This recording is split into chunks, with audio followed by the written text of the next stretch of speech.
Dalam nama Bapa dan Putra dan Roh Kudus. Amin.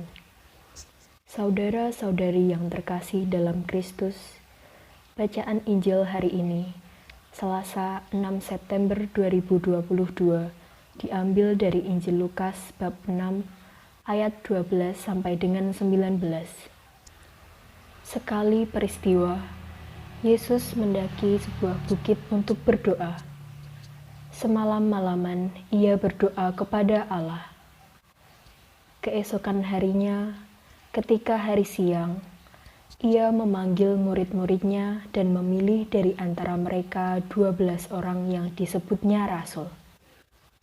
Mereka itu ialah Simon yang diberinya nama Petrus, Andreas saudara Simon, Yakobus dan Yohanes, Filipus dan Bartolomeus, Matius dan Thomas, Yakobus anak Alfeus, dan Simon yang disebut orang Zelot, Yudas anak Yakobus, dan Yudas Iskariot yang kemudian menjadi pengkhianat. Lalu Yesus turun bersama mereka dan berhenti pada suatu tempat yang datar. Di situ berkumpul sejumlah besar murid-muridnya dan banyak orang lain yang datang dari seluruh Yudea dan dari Yerusalem dan dari daerah pantai Tirus dan Sidon. Mereka datang untuk mendengarkan Dia dan untuk disembuhkan dari penyakit mereka. Juga mereka yang kerasukan roh-roh jahat mendapat kesembuhan. Dan orang banyak itu berusaha menjamah Dia, sebab daripadanya keluar suatu kuasa, dan semua orang itu disembuhkannya. Demikianlah sabda Tuhan. Terpujilah Kristus.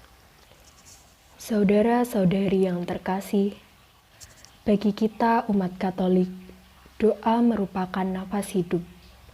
Doa menjadi sarana berkomunikasi antara manusia dengan Tuhan Yesus Kristus. Lama tidaknya berdoa bervariasi dari satu orang ke orang lain. Semua tergantung pada kedekatan relasi kita dengan Tuhan. Semakin kita dekat dan mencintai Tuhan, kita tentunya memiliki banyak waktu untuk berjumpa dengan Tuhan. Doa tidak boleh dinaikkan secara sembarangan, tetapi dengan tekun dipanjatkan dengan cara yang benar. Pada saat kita mengalami peristiwa penting dan gawat, tentu kita selalu ingat untuk berdoa. Bahkan setiap hari, walaupun tidak punya agenda penting, kita pasti berdoa secara teratur. Injil hari ini diawali dengan kesaksian akan perbuatan atau kegiatan Yesus. Sekali peristiwa, Yesus mendaki sebuah bukit untuk berdoa. Semalam-malaman ia berdoa kepada Allah. Saudara-saudari yang terkasih, Yesus selalu berdoa kepada Bapanya di surga. Maka sudah selayaknya kita sebagai pengikut Kristus, kita juga berdoa secara teratur.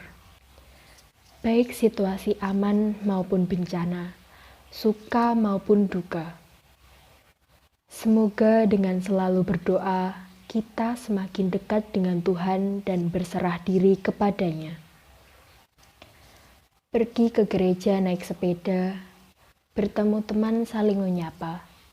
Jangan lupa selalu berdoa agar hati tenteram dan bahagia. Kemuliaan kepada Bapa dan Putra dan Roh Kudus, seperti pada permulaan, sekarang, selalu, dan sepanjang segala abad. Amin. Dalam nama Bapa, Putra, dan Roh Kudus. Amin. Terima kasih, berkah dalam.